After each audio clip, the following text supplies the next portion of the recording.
जेठ मास के पूर्णिमा को बट पूर्णिमा भी कहते हैं।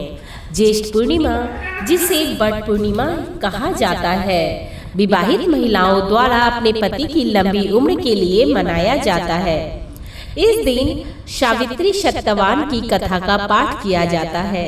इस वर्ष यह त्योहार 10 जून 2025 को है। जेठ पूर्णिमा, जिसे बट पूर्णिमा भी कहा जाता है, जेठ के चंद्र महीने में पूर्णिमा का दिन है, जो परिवार की दीर्घायु, पूर्वजों की याद और भगवान विष्णु और देवी लक्ष्मी की पूजा के लिए समर्पित है।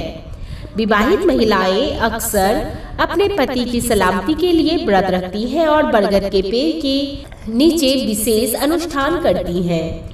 इस वर्ष ज्येष्ठ पूर्णिमा 10 जून को मनाया जाएगा। ज्येष्ठ पूर्णिमा सावित्री से जुड़ी है, जिन्होंने अपने विवाहित जीवन में भक्ति पवित्रता का परिचय दिया। परंपरा यह मानी जाती है कि सावित्री की अटूट भक्ति और भगवान यम से उनकी याचना के परिणाम स्वरूप उसके पति सत्यवान पुनर्जीवित हो गए थे। विवाहित महिलाएं अपने पति की लंबी उम्र और सुखी वैवाहिक जीवन के लिए आशीर्वाद प्राप्त करने की आशा से इस दिन ब्रह्मा, विष्णु और महेश की पूजा करती है। सावित्री यम और नारद और सत्यवान की पूजा करती है। ऐसा माना जाता है कि ज्येष्ठ पूर्णिमा मनाने से कई फायदे होते हैं, जैसे महिलाओं और उसके परिवार के लिए सफलता, खुशी और समृद्धि। ऐसा माना जाता है कि जो विवाहित महिलाएं इस दिन व्रत रखती हैं, उनका वैवाहिक जीवन लंबा और सुखमय होता है। माना जाता है कि शुभ होने के अलावा गंगा में पवित्र स्नान करना शारीरिक और मानसिक दोनों तरह से स्वास्थ्य प्रदान करता है और इच्छाओं को पूरा करता है। ज्येष्ठ पूर्णिमा एक प्रिय और महत्वपूर्ण त्योहार है, क्योंकि महिलाएं अपने परिवार की समृद्धि और खुशी सुनिश्चित करने के प्रयास में यह पूजा करती है। ज्येष्ठ पूर्णिमा व्रत की कथा इस प्रकार से है। ज्येष्ठ मास की पूर्णिमा को बट पूर्णिमा या ज्येष्ठ पूर्णिमा कहा जाता है। इस दिन बरगद वृक्ष की पूजा की जाती है और सुहागन स्त्रियां अपने पति की लंबी उम्र के लिए व्रत रखती हैं। इस दिन सावित्री सत्यवान की पवित्र कथा का पाठ करना बहुत ही शुभ माना जाता है।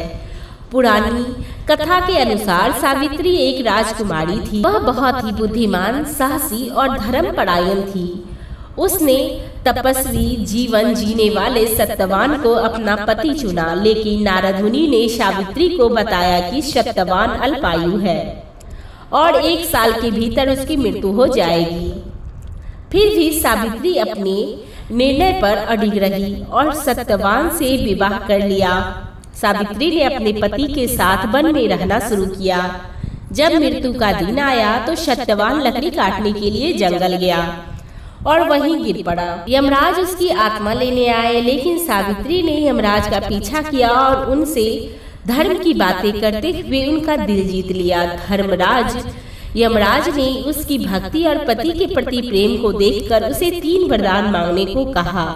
सावित्री ने पहले अपने ससुर का खोया हुआ राज्य वापस मांगा, दूसरा 100 पुत्रों का वरदान मांगा और तीसरा वरदान में सत्यवान का जीवन मांगा। यमराज वचन से बंधे थे, इसीलिए उन्होंने सत्यवान को जीवन दान दे दिया।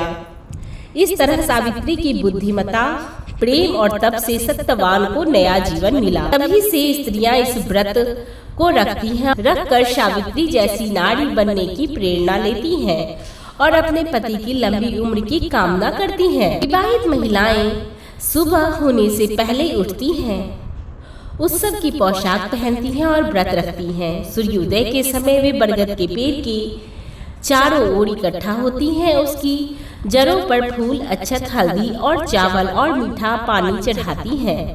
वे पेड़ की 3 बार परिक्रमा करती हैं। प्रत्येक परिक्रमा पर कच्चा सूता बांधती हैं। फिर बड़ों का आशीर्वाद लेती हैं। उपयोग किए गए कपड़े और गहने किसी विवाहित महिला को उपहार में दिए जाते हैं। अनुष्ठान का समापन विष्णु और लक्ष्मी को समर्पित मंत्रों के साथ होता है। इस तरह से बट पूर्णिमा की पूजा करने से सत्यवान और सावित्री की पूजा करने से सावित्री माता की तरह स्त्रियों में आत्मबल की वृद्धि होती है और वह अपने पति की लंबी आयु के लिए भगवान से प्रार्थना करती हैं। बोलिए सावित्री माता की जय।